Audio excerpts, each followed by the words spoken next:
রাজশাহীর পদ্মার চরাঞ্চলের মানুষের চিকিৎসা সেবার যোগাযোগ ব্যবস্থা ও দুর্যোগ মোকাবেলার নানা সংকটের কথা উঠে এসেছে এক মতবিনিময় সভায়।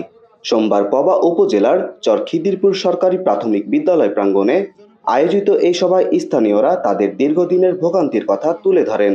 সভায় প্রধান অতিথির বক্তব্যে জেলা প্রশাসক কাজী শহীদুল ইসলাম এসব সমস্যা সমাধানে প্রয়োজনীয় উদ্যোগ নেওয়ার আশ্বাস দেন। একই সঙ্গে সীমান্তে অবৈধ অনুপ্রবেশ বা পুশিন প্রতিরোধে স্থানীয় জনগণকে সতর্ক ও সচেতন থাকার আহ্বান জানান। এই দেশ রক্ষার জন্য আপনারা ভূমিকা পালন করবেন। কোন দেশ যাতে অবৈধভাবে আমাদের এখানে অনুপ্রবেশ না করতে পারে, বিভিন্ন জায়গার মতো বিসিবির পাশাপাশি আপনারা থাকবেন না। এদের জন্য ৩০ লক্ষ লোক শহীদ হয়েছে, ২ লক্ষ মা বোন ইজ্জত দিয়েছে। সুতরাং আমরা নাগরিক হিসেবে সবাই এদের জন্য আমরা কাজ করব। স্থানীয় বাসিন্দারা জানান, প্রায় ৩৫০০ মানুষের এই চরাঞ্চলে কোনো কমিউনিটি ক্লিনিক নেই। চিকিৎসার জন্য তাদের দূরে যেতে হয়, যা গর্ভবতী নারী, শিশু ও বয়স্কদের জন্য বড় দুর্ভোগের কারণ।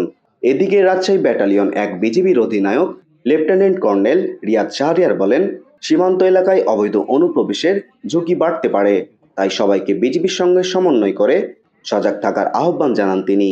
২-১ দিন আগে এরকম একটা পরিস্থিতি করার সৃষ্টি করেছিল, যদিও আমাদের রাজশাহী এলাকায় এখনো এরকম করে নাই, কিন্তু তারা চেষ্টা করছিল। আপনাদেরই সহযোগিতায় আমাদের সাথে শত শত গ্রামবাসী সহযোগিতা করেছে, যার ফলে তারা আর এই অ্যাটেম্প নিতে পারে।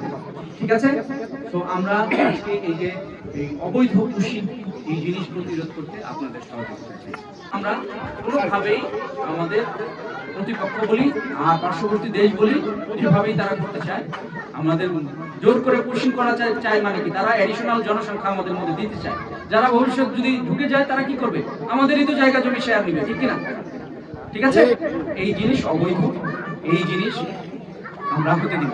ঠিক আছে, স্থানীয়দের আশা, প্রশাসনের আশ্বাস বাস্তবায়িত হলে চরাঞ্চলের মানুষের জীবনযাত্রার মান উন্নত হবে। গোলাম মহিদুর, ডেইলি সিটিজেন ভয়েস।